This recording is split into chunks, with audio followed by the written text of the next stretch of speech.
We cannot change anything until we accept it. Condemnation does not liberate, it oppresses.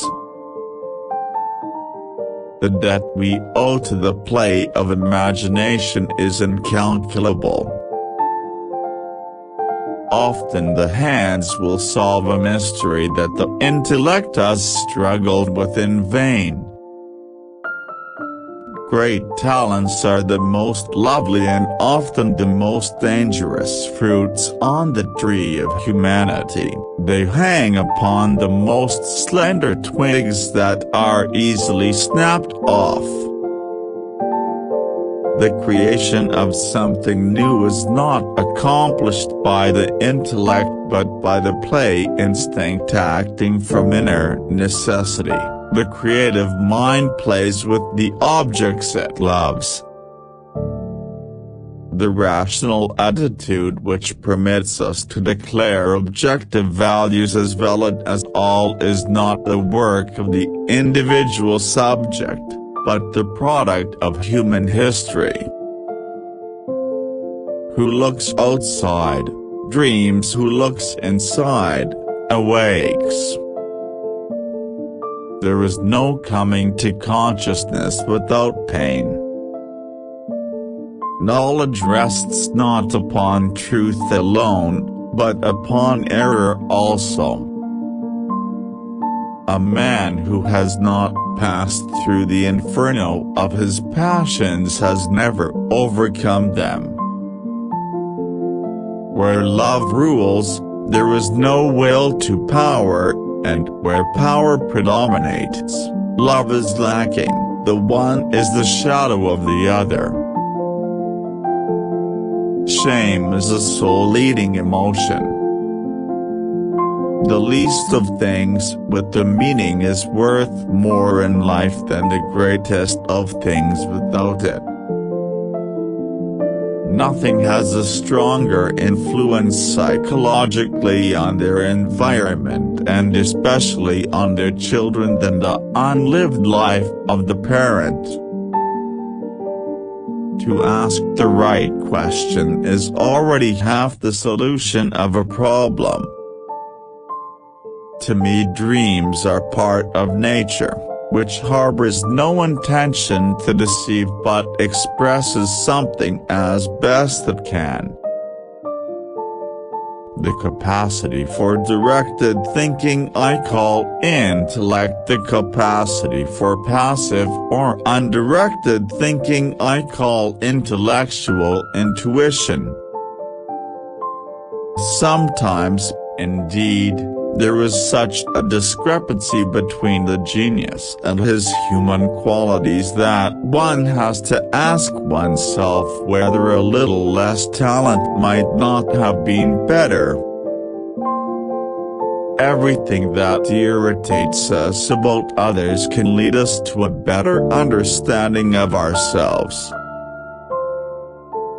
Creative powers can just as easily turn out to be destructive. It rests solely with the moral personality. Whether they apply themselves to good things or to bad, and if this is lacking, no teacher can supply it or take its place. That which compels us to create a substitute for ourselves is not the external lack of objects, but our incapacity to lovingly include a thing outside of ourselves. A special ability means a heavy expenditure of energy in a particular direction, with a consequent drain from some other side of life. A dream that is not understood remains a mere occurrence. Understood, it becomes a living experience. I regret many follies which sprang from my obstinacy, but without that trait I would not have reached my goal. The greatest and most important problems of life are all fundamentally insoluble. They can never be solved but only outgrown. I shall not commit the fashionable stupidity of regarding everything I cannot explain as a fraud. Knowing your own darkness is the best method for dealing with the darknesses of other people. The acceptance of oneself is the essence of the whole moral problem and the epitome of the whole outlook on life.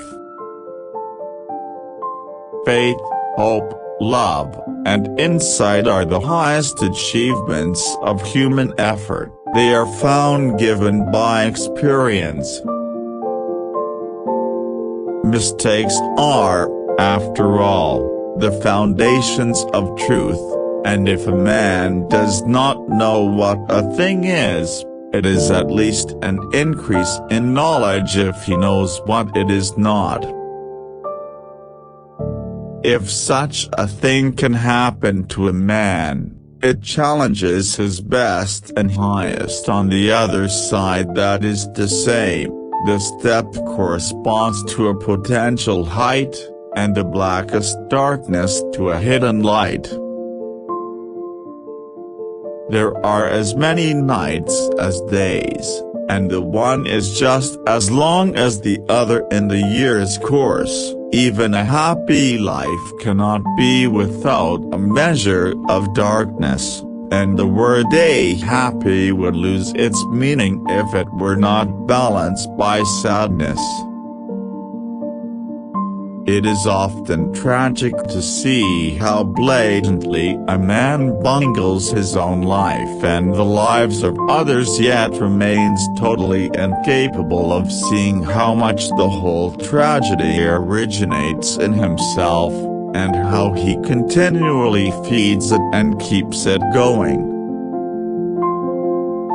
As any change must begin somewhere, it is the single individual who will experience it and carry it through. The change must indeed begin with an individual. It might be any one of us. Nobody can afford to look round and to wait for somebody else to do what he is loath to do himself.